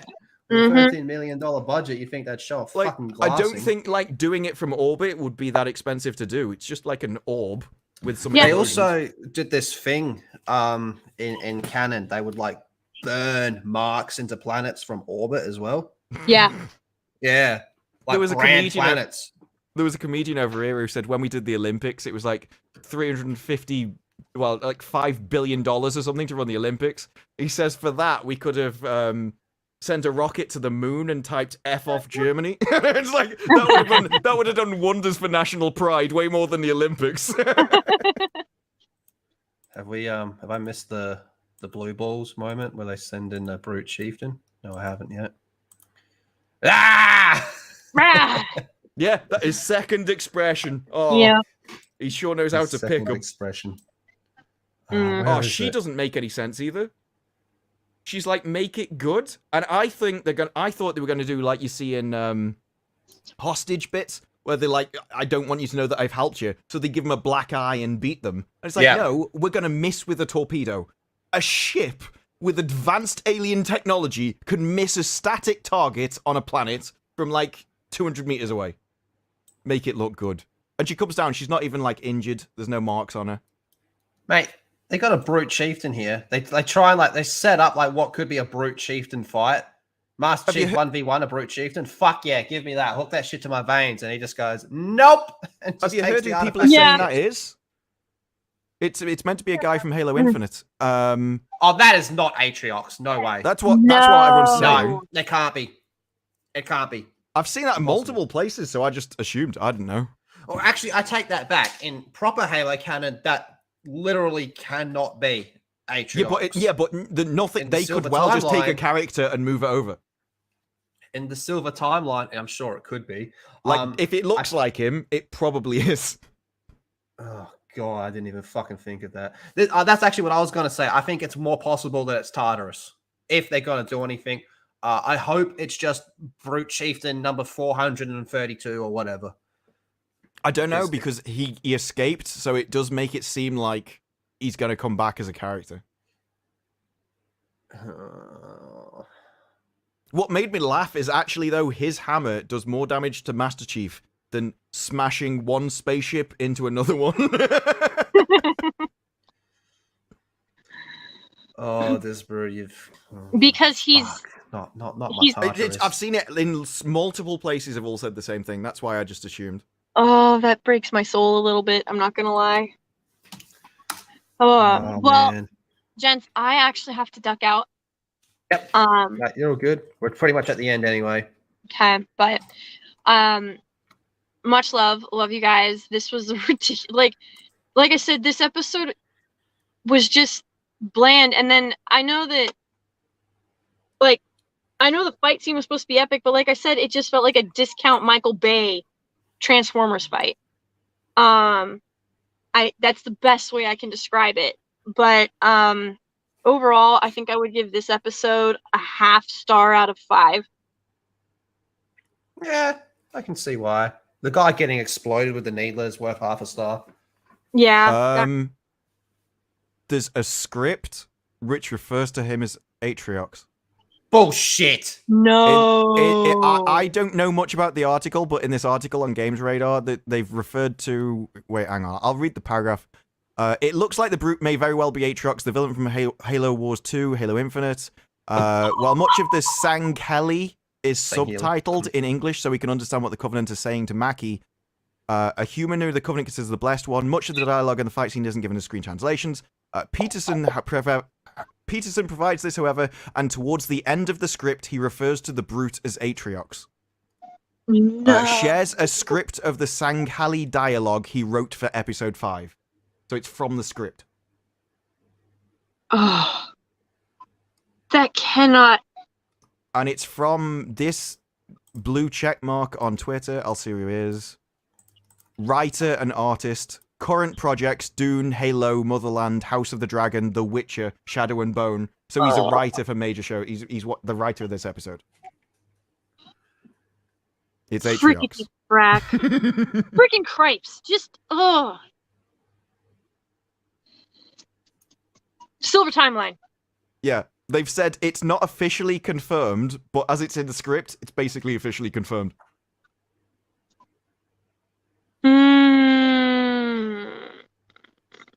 I'm about to just like burn Paramount to the ground. I rip on 343's Halo games quite a bit, but I think Atriox is one of the best Halo villains ever created. I think Atriox is cooler than Tartarus. I agree. Can you screen share that, Disparu, if you don't mind? If I can remember how to do or that. put it in the private chat. I gotta have a look. Yeah, I can easily do the link. Okay. I am gonna yes. I love you guys. Enjoy chat. You're amazing. Don't forget to hit the like button. Make sure that you check out Disparu's channel and Big Mike's or Epic Mike's channel. You're supposed to shill your own channel, not other people's. And Lethal's. And I mean, you can come see mine if you want to, but like these guys are way better. But Disparu, you and I need to do a Wheel of Time because there's allegedly there's like a crap ton more news that's about to drop this week. Oh, there was some recently. I think it was on Bounding into Comics. Oh no, that was probably plus the hiring and stuff. Yeah, I'm amazed that they've increased the budget. That astounds me. After the disaster.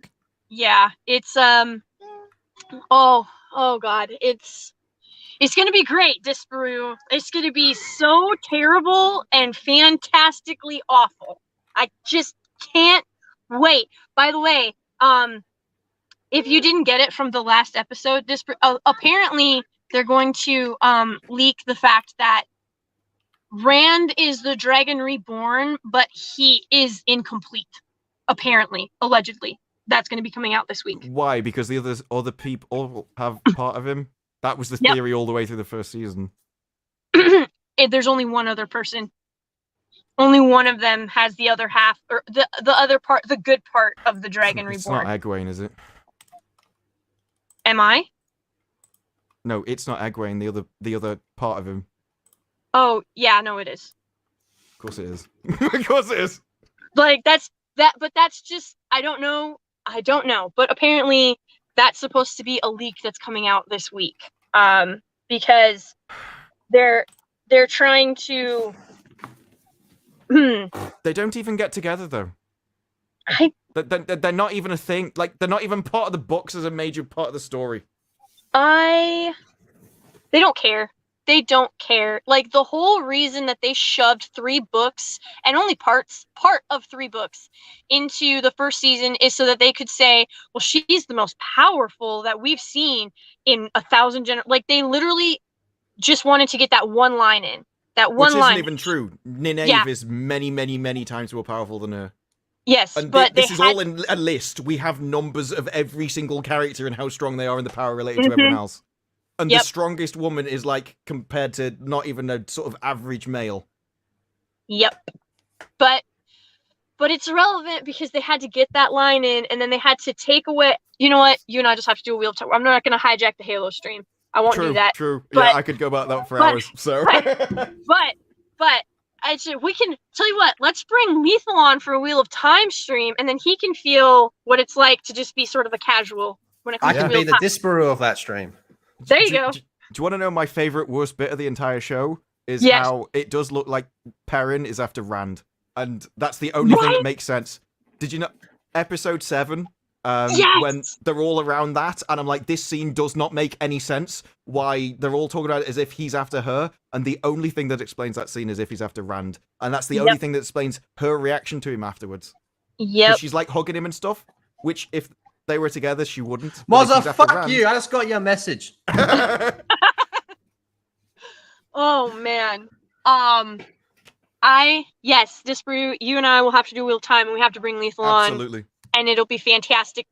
Like, will be fantastic. The show is still going to be absolute flaming garbage, but I had And more also- entertainment doing the reviews than watching the show, but it's the same with Halo, so you know. Yeah. there you go. But, I'll get with you a bit later, Lady G. I think we're getting close to Sailor Moon time. Yes, we will do that. Much love. Mwah. Take Bye, care, everybody. everyone. Bye. See ya. Yeah. Ah, Yeah, Atriox. yeah. And that is the writer of the show, so he will have have the script. Wow. Now, the only question is if it will ever be confirmed in the show or whether that's like an Easter egg. But either way, it's still true. Everything that Lethal finds any enjoyment in gets destroyed.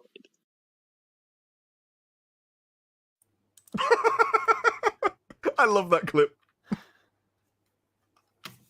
I didn't even know that was a big deal. People were just like, it's Atriox. I'm like, oh, okay. I didn't know it was something you'd despise.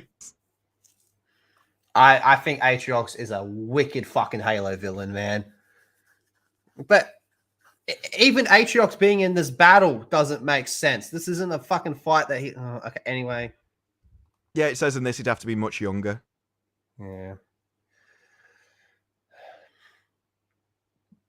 Let's hope it never fucking... Let's hope it's just a stupid Easter egg that never comes anything, all right? If he's a main character, as I think he is, because he escapes, they'll make sure they say his name. Because remember, they said they were going to tie Halo Infinite into this, because the idea was that this would get more players into Halo Infinite. It was all tied together. Which, if they talk to 343, would be an understandable idea for them to do. How would a... I remember hearing that. I remember thinking, like, how does a non-canon show tie in? Well, let's say Rings of Power was good, which it won't be, but let's just say it was. That would make people read the original trilogy, even though it's got nothing to do with it. But okay, with that, you have like Shadow of War, which... Shadow of War the first one? I think Shadow of War was the first one. I reckon the games would have got more people into like the movies and the books and stuff. But those games aren't canon either. No, but if it gets you into the IP, and then if you like that, you might go and research other stuff. So you're saying like someone will be like, "Oh, that brute was pretty badass." They go, "Yeah, he's in Infinite as well, by the way." So people, Yeah, are like, oh, I wanna well, go see- yeah, I think if the show was good, it could make people go and play the games and find out more about the story, even if it wasn't canon. I think, yeah, when you like an IP, you get more into it. Like people that like Warhammer, even if it's just playing the board games, they might go and read the books. They've got nothing to do with the board games, but yeah, what you'll yeah, do. it doesn't line up at all. All right. Well, anyway, so Master Cheeks, gets to have a 1v1 Muslim hallway scene moment with what might be Atriox, Silver Timeline Atriox. And then, he just ganks the fucking the artifact and then leaves. So we get blue balled. And as Master Spartan Chief is first. lucky in this because it makes it look like he would have died in that fight because he was just getting destroyed. Well, in the actual Halo, Chief and Atriox have only ever fought once, and it's the first cutscene in Infinite, and he gets fucking wrecked. Like Atriox is a fucking animal. Like he doesn't lose. But he rarely picks fights that he doesn't have like a huge advantage with either. But he is an absolute. Oh, so this would beast. actually be in character because he's like, I'm winning, but I may not actually. He wouldn't go down to grab an artifact. Oh. Even one as important as this. No, because his whole thing was like his brute clan was basically like enslaved, for a lack of a better word, by elites. And they were constantly sent on suicide missions, and it was like one group at a time. Just go and attack that UNSC base. We have no chance of winning, but just go and attack that base. And every time he would always come back. So he just spent like pretty much most of his time in the Covenant War. He was like watching all his friends and family just getting absolutely fucking slaughtered because they were being forced into fights that they can't win. And then one day he had he had a moment where he just freaked the fuck out and then just killed all the elites that were like enslaving, or pretty much had like complete control over him. And then he created his own faction, the Banished, and then everyone started rising up from there. It was basically like a infighting group within the Covenant. He sounds like Spartacus. It's a lot like, you remember in Gladiator when they take him out to assassinate him? Yeah. And then he turns around and kills everyone? It's kind of like that. Yeah, that's a similar story to Spartacus. He rose up against got all the gladiators together and rose up against their masters. Yeah. And then they kind of just started creating their own faction, and yeah, it ended up being a bunch of nutcases. So yeah, so maybe Atriox steals the fucking bigger toilet seat and the chief escapes. And then Marquis like, make it good. Make it look good. So stupid this is. Like, what did they make look good? I don't believe that spaceship would miss a static target on a planet with a torpedo or whatever they fired at it. Yeah, from that close as well. Yeah, and if you can fly through space, I'm sure you can hit a target. Like, we can hit a target. They say, like, we have cruise missiles and stuff can hit a one letter of a newspaper from across the other side of the planet and stuff, so I'm sure they can. And then she drops down in the pod. And Chief goes, this is stupid, right? Because he walks up to her, drops his gun at her feet, like she could be an enemy. Then he takes his helmet off. And it's like, so now you've given the possible enemy a gun and removed your helmet. So dumb. Yeah. Like, he just drops the gun next to her and then takes his helmet off and then looks into space. So she could have just shot him in the face. He always takes his helmet off when he's in most danger. Yeah, well, he does that when the artifact activates as well. Yeah. It's so stupid. And then, yeah, that's it. That's it. So the one good character, Vanek, hardly even in it. And yeah, that's it. It's terrible. It's terrible. But hey, it had a battle scene, right? So there you go. It must be good, but it's not good. Don't get it mixed up. I'd say it's the best episode so far, but that doesn't mean shit. It's the best battle scene out of the 2 that we've had out of 5 episodes. Because the first, like, they've both got major issues with the battle scene, but out of just the fight sequences themselves, this had better ones.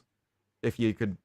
But this is the thing, you have to look past all of the other issues, and I don't think you should have to. But you do have to. It's like when everyone was going on about the Last Jedi throne scene and how good it was. It's like, but it's fucking not. Like, weapons are disappearing, you know, guards I'm a sucker for lightsaber fights. I am. Like, holy shit. I just like long lightsaber fights. I am a sucker for action scenes in general, to be honest. Like, John Wick. I just like John Wick. Well, people will be like, yeah, but there's no plot or anything. I'm like, yeah, but he's just shooting people in the face. I like John Wick too, That's good enough for me. This was terrible. Oh boy. So what do you reckon is going to happen in episode 6? I think there's going to be no action. I think there's going to be a lot of Chief talking with Uncle Ruckus. And she's going to try and assassinate him. I think they're going to go back to the home base, and there's just a load of discussion about whose fault it was. And they're going to talk about him skitzing out. They're going to talk about him, whether it's his fault. They're going to talk about the woman just having like a panic attack. I think it's going to show her overcoming her feelings and becoming better than the Master Chief because she's mastered it and he hasn't or something. What else are we going to have? There's going to be talking to her, and she's going to, you know, there's going to be some manipulation scene where she's clearly outmaneuvered all of them, even though it's going to be really stupid. Because they really love thinking they've put in some deep manipulation tactics in this show, when really they've probably just asked someone to do something and they did it. Weird. Oh, man. It's so bad. All right. What would you rate it out of 10? I don't know what I rated the others.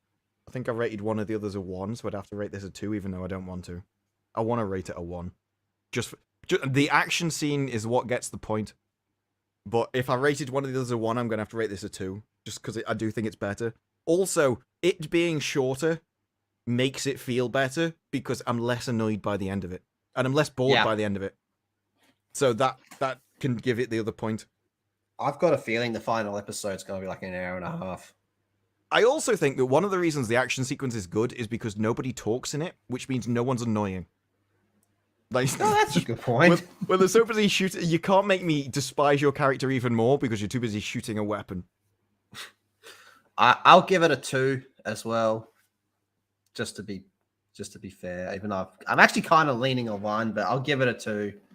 It gets 1 point just to make Mozza happy. That's a point. I have to give it higher marks than anything else, and I don't think I think the others were like 1s. So at the end of the day, Mozza was kind of right. I think Mozza was right. I think this is he only said it was the best episode, and so far it is. I need a better, if there's a better action, that's all it takes. It just takes a better action sequence. And in fact, it could be an equal action sequence, but without things like teleporting covenants from another planet in 5 seconds.